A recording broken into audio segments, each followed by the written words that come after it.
Happy New Year, everybody. Today I have another video for you all. Hooray. And it's been a while since I've filmed a video. It's really just holidays and stuff. I didn't like disappear or anything. And normally whenever holidays happen for me, I have a big family, so I end up getting a lot of gifts, and it takes a while for me to kind of resort back to my normal schedule. And one of the things I got was a new microphone. This video is being filmed with a new microphone. Hopefully it will stop the background noise of my busy family, but I don't know about that. Now, along with the new year comes new Lego sets. And this is one of the new Lego sets for this year. This is the Tudor Corner modular building. It is the newest installment in the modular building series. And this isn't actually the first modular building I have. My first one is the Boutique Hotel, which is also corner building. And since my first modular building was a corner building, I was actually kind of holding off on this one. But after I eventually made it to the Lego store and saw this on display, I was like, I just have to get it. And also, since I got this on the opening week, I also got the gift with purchase that comes with it, bumping the original 6-figure count. There is a 7th figure in the set that I forgot to mention, and you can see it in the window right here. Bumping the total of minifigures from 6 to 8, which is pretty cool. And before we get into the set, I do want to just go over the gift with purchase real quick. So here is everything in the gift with purchase. Now, if you bought the Tudor Corner on like opening week or so, or however many days, you get this set for free. Actually, when I bought this, I didn't even realize I got this, because when the guy was checking me out, he kind of just snuck this into the bag without me even noticing, and then offered the other gift with purchase, the Year of the Snake. And so I was focused on the Year of the Snake, and while he was talking about this, he slipped this into my bag, which I didn't even realize. So yeah, I didn't even know I got this at first. I don't think there's anything exclusive within this set. Most of the prints are stickers, and everything else that isn't are kind of just normal pieces. But yeah, everything is here. There's a gumball machine, the kiosk itself, and then this little kind of comic holder or something. And then there's also two characters, the owner and then this just woman that is buying stuff. Just unnamed characters, just normal characters. And the kiosk can actually open, and you can put the guy in there, like so. It's pretty simple, pretty fun set, and I'm actually really glad I got it. I don't know why I'm getting so much enjoyment out of this. It uses a lot of really fun techniques. It is very small, but it has actually got a lot of weight to it. It's like, this thing is like a pretty good paperweight doorstop. But it's a very good way to fill out the set, and if you bought this when you first got it, it is a good way of rounding out the price to be a lot nicer. That big budget you're paying, and you're getting a lot of free extra stuff. It's really cool. Now let's talk about the figures of the actual set. And the set comes with 6 characters, not including that cat. And also not including that 7th figure, but we'll get to that later. There's actually multiple cats in the set. This is just one of them. And I kind of arranged them in order that you kind of put them in the building, like from bottom to the top. Now I'd like to introduce you to my patented turntable table.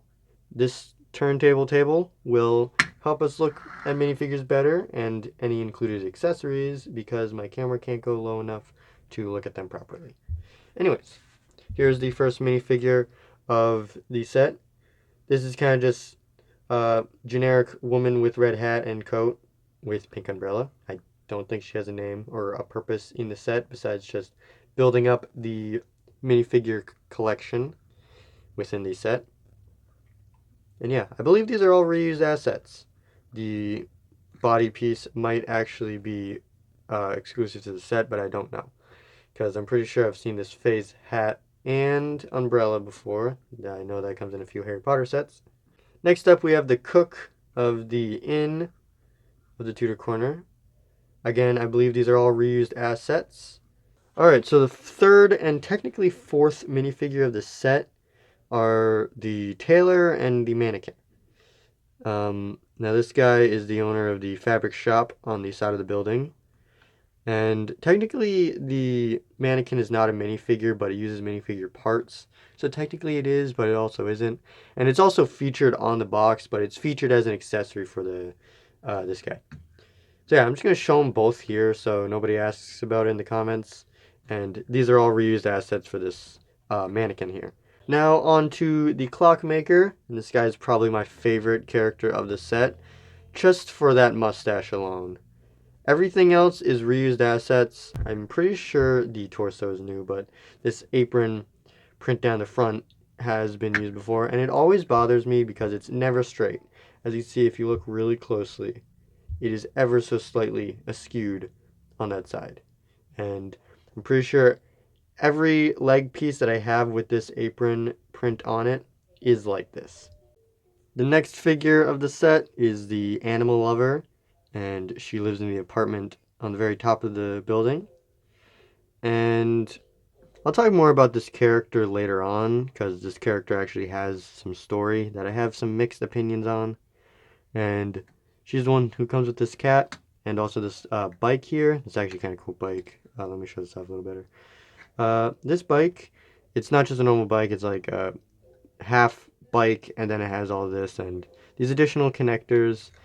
I saw this in a friend's set once, but I thought it was kind of just an exclusive piece of that set, and I was surprised to see it in this set. And you're supposed to put the cat in it. It looks kind of cute, just like that. And I almost forgot to talk about this character, but this, I believe, is the inn owner. And you can tell I almost forgot because the building is now back in frame. But yeah, very generic character, double-sided printing, face. I forgot to mention that on other characters that did have it. But yeah, nothing too interesting about it. It really only exists to fill out the characters. And last, and probably least, is the chimney sweeper. And this guy is probably simultaneously the most interesting and least interesting figure of the entire set. For starters, plain black torso, no printing whatsoever. Reused headpiece, like my little pointer. I plan to use this in more videos. But yeah, reused headpiece. Yeah, just plain brown hat, and this red hood piece that is a reused WoW style hood that has no printing on it and kind of doesn't fit. And yeah, and then this little chimney sweeper thing that actually I don't know if this is intentional or not, but this thing can actually spin freely. But like it doesn't just like spin freely, it actually like rolls like a wheel. I don't know if that was intentional design or if it's just the clutch power is so weak, but it does click into place. If you put these two pieces together, I don't know if you just listen. Yeah, there's like a little click noise that happens when you put it on. I don't know if that was intentional or not, but it's actually kind of satisfying. But yeah, that's kind of why I left this guy for the last figure. And these may or may not be reused Star Wars legs. And by the way, this is not the first time you'll be hearing about Star Wars in this video. Just letting you know. Now here is the entire Tudor corner all together. It is so big it could barely fit on camera. And I'm having to lean into the mic a little bit just so I can reach the table. Now starting on the first floor, we can see here is the inn. And before I get any further, I'd just like to say that all these details are prints. There are no stickers in this set. I wish more sets had only prints, and I was so happy when there weren't any stickers at all in this set. But yeah, I just wish more sets could be like this. But yeah, the inn has a black, dark green, and gold aesthetic to it. And a lot of foliage, a lot of plant life, including these hanging plants that are actually attached to R2-D2 legs. I told you this wouldn't be the first time, or I told you this wouldn't be the last time that Star Wars was mentioned. There's actually more to come. These R2-D2 legs actually don't like click into place. They're like free to spin, so like this happens a little bit. And while handling it, they will kind of move like back and forth a little bit while handling. And also these plants like to fall out. So on this side here, we have the fabric store and this lamp, which also comes in the boutique hotel. I don't know if these are included on every modular building. If so, that's kind of fun, but if not, that's kind of a missed opportunity. All the way on this side, we have a staircase, which was actually a pretty fun build to do. And I actually accidentally bent this railing piece. You can't see it anymore, but it's right there. Yeah, while I was trying to put it in, I accidentally bent it, but we're going to pretend that it was bent out of the box. And all the way back here, we can see even more foliage, kind of just mossy vines growing up the building, along with this little cat right here, this little white cat, and a dumpster. Inside said dumpster is a green moldy fish. And yeah, there's also a door back here that goes into the inn, with a little light, just kind of the back entrance. And we can also see the two connectors for other modular buildings. I don't have any of my other modular buildings here. So moving to the second floor, here you can see this balcony right here on top of the inn. And if you look closely, there's actually droid legs being used right here. And I told you that wasn't going to be the last time of Star Wars being mentioned. I believe this is the third and final time, but just letting you know that it's here. Along with that, we have this clock over here, and these pretty nice looking windows right here. Moving to the side, you can see these other windows, slightly different design than these ones back here. If you look here, this window right here is a slightly lighter color than the other three. This is because I was actually missing this window piece out of the box. I could have been missing it, or it just never got out of the bag and I threw it away. But it is really hard to find these pieces when they're the same color as the bag. And also I ended up getting a lot of extra spare pieces that I really didn't need.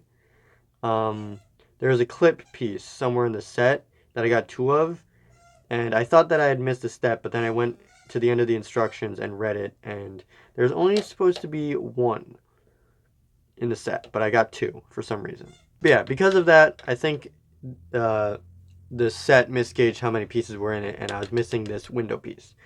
And yeah, LEGO quality control is simultaneously the best and worst thing. I've had a lot of interesting experiences with LEGO quality control. It is a dream and a nightmare. Over to the other side here, we can see that there is one more window with this pretty nice design. Yeah, this is a pretty nice kind of balcony design. Yeah. Turning around to the back, flat wall, nothing here. Moving up to the top and third and final floor, you can see this really nice, like, Tudor stucco design. This is probably the highlight of the set for me, and it was probably the most interesting design to build out of all of it. None of this is prints at all. This is all brick built design, and you don't realize how fun this is until you actually build it. And if you notice over here, they actually used windows, black windows with white frames, just right here. Actually, if you notice on this side, they actually used black windows with white frames to imitate some of the stucco design. It's pretty cool and nice use of pieces. And also right here in the kind of perch is right here.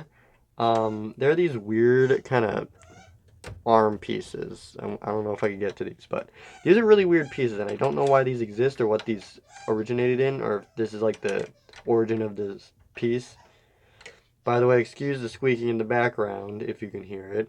Anyways, moving over to this side, you can see this nice window build over here with pretty interesting kind of railing aesthetics with these kind of pinhole pieces and more of those cheese wedges.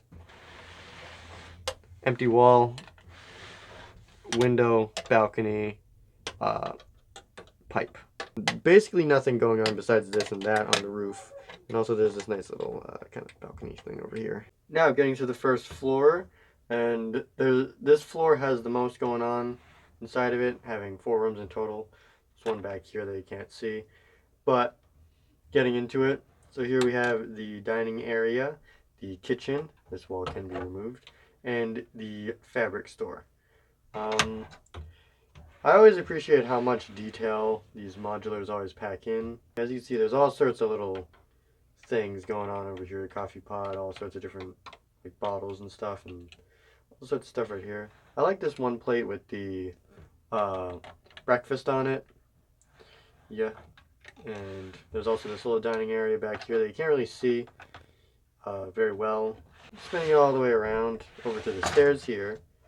It's hard to tell, but there's a little notch right here that if you pull it out, there's actually a bathroom in there. Just right there, that hides under the stairs. And it's hard to access from most angles. If you look in there, you can see the door that goes to the bathroom. So instead of making it harder on myself and reviewing all the floors, stacking it up one by one, I'm just going to go one floor at a time. So this is the clockmaker's workshop. and you access this through the kind of staircase on the back. This is the front door right here. And yeah, on the inside you can see a lot of clocks going on. So you have 1, 2, 3, 4, 5, 6, 7, 8, 9, 10, technically 11 if you want to count this one on the table. Yeah, that's a lot of clocks. And also the same floor has this little clock right here. And actually something interesting about this is that if you pop this off, you'll notice it's the only clock to be a different time than all the other ones. And in the story, the instruction booklet actually explains that this clock is slow and that the clockmaker is actually going to have to fix it. And I always appreciate the stories that modular buildings have. And then over here in the corner, you can see the workshop desk of the clockmaker. There's a little nifty little lamp and a magnifying glass that does actually work. And a bunch of random pieces, and then this clock right here, and these two drawers right here. And also right here, you can see the window. Underneath this stairway right here that goes to the 3rd floor, there is this little closet, and inside is actually a vacuum. It's actually kind of hard to get it in and out. Yeah, it's just a normal looking vacuum. Goes in there. And also, I don't know why it's like this, but if you spin this thing around, you notice that this closet is on a trap door, and it is not locked into place. I'm assuming that's just to make it easier to get it out of there, but yeah, that's just kind of randomly in there for some reason. And then finally, there's this door right here that leads to the 3rd floor, and which is the apartment. Now, if you think about it, that means that the girl that lives in the 3rd floor apartment has to go through here and then up. Although, I'd like to think that the clock owner is like the landlord that owns the upstairs apartment, or something like that. I don't know, more storytelling. So here we come to the 3rd and final floor, and I'll just remove this for visibility. Yeah, this is the animal lover's apartment, and there's quite a bit going on in here. For some reason, in this corner over here, there is a sink and a couch with some little insect in these like kind of little containers right here. It's a pretty cool build, and I really like that. There's a bookshelf and a plant, and then this little door to this balcony right here, which is pretty nice. And there's some trash for some reason in that corner over there. Oh, I really don't know why that's included. There's a ball hidden in the corner back there. I don't know if you can see that.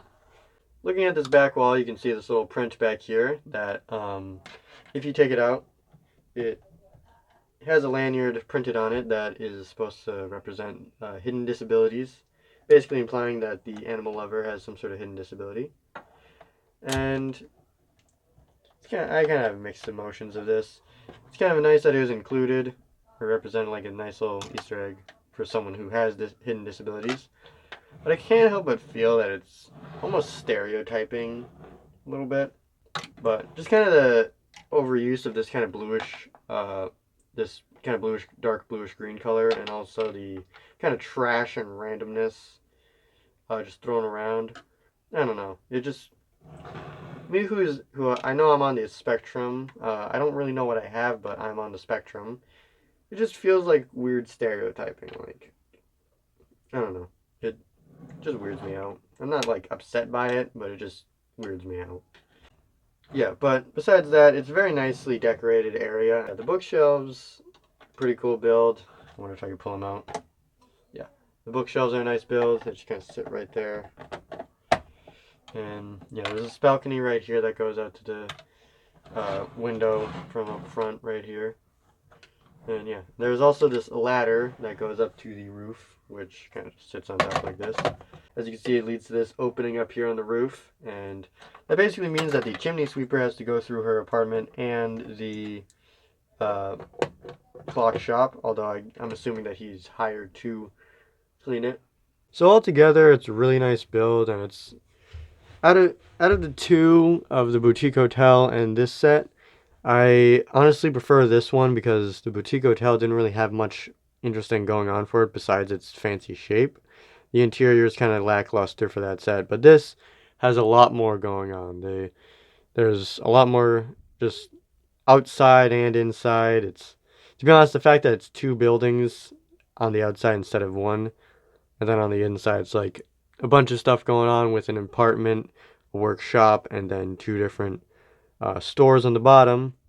It just feels a lot nicer. Especially when you get the gift with purchase. I'm sure there's like going to be a lot of people who get this set and don't end up with this gift with purchase. But I'm sure you can recreate this with stuff from like Bricklink or something. Because there's no like exclusive prints in this at all.